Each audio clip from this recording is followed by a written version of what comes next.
Bitcoin the computer science that's behind Bitcoin is a great triumph of the human mind. That's what captivates a lot of these people. They've actually created a product that's hard to create more of, but not impossible. Now that is very peculiar, but they've managed to do it. Computer science people love it just because it's such an extreme achievement of computer science. I, of course, have no interest in that because it's not my subject.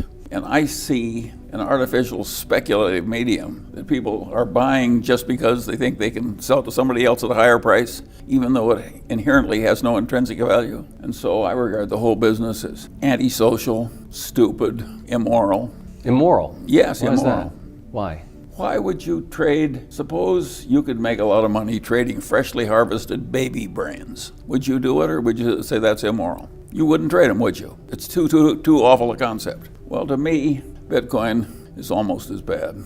It's not having any desirable social purpose. We've got debit cards. It isn't like we don't have a payment system. We've got WeChat in China, incredibly efficient payment system. China doesn't need Bitcoin. And if you have a WeChat, why would you do it in a medium where the value changes enormously? Nobody in his right mind would want a payment system where the very thing you were using went up and down by 20% in a day. No, I regard the thing as a combination of dementia and immorality. And I think the people that are pushing it are a disgrace.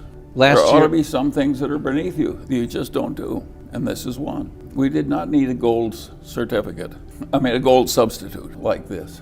Bitcoin is worthless artificial gold, which if it succeeded would facilitate a lot of illicit activity. Now that is not something I think the world needs. And the fact that it's clever computer science doesn't mean that it should be widely used and that respectable people should encourage other people to speculate in it. Bitcoin reminds me of Oscar Wilde's definition of fox hunting, the pursuit of the uneatable by the unspeakable. Well, that sounds better than what I used before. We asked earlier, Charlie, Andrew brought it up with Warren, but... I think it's a scumball activity. Does that serve you better? Thank you. Yeah, we asked earlier about Goldman Sachs getting into the business of having a trading desk for Bitcoin. Berkshire Hathaway owns about $2.5 billion of Goldman Sachs. Does it bother you, or does it not surprise you?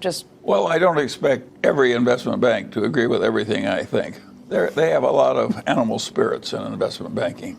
5 years ago, right here in these chairs on Fox Business, you called it rat poison, but that was when it was about $150.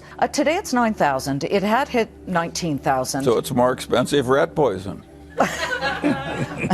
But there are some people who were able to make some money. And we heard from people who are very passionate about this. And they said, oh, those guys are just trying to protect their old school investments in U.S. dollars. What do you say to that? I think these idiot booms do harm to a country. They frequently come to bad ends and they cause economic consequences that are bad for the whole damn country. And so I like it when my country steps hard on idiot booms instead of fanning the flames. If there's ever anything that needed stepping down on hard, it's Bitcoin.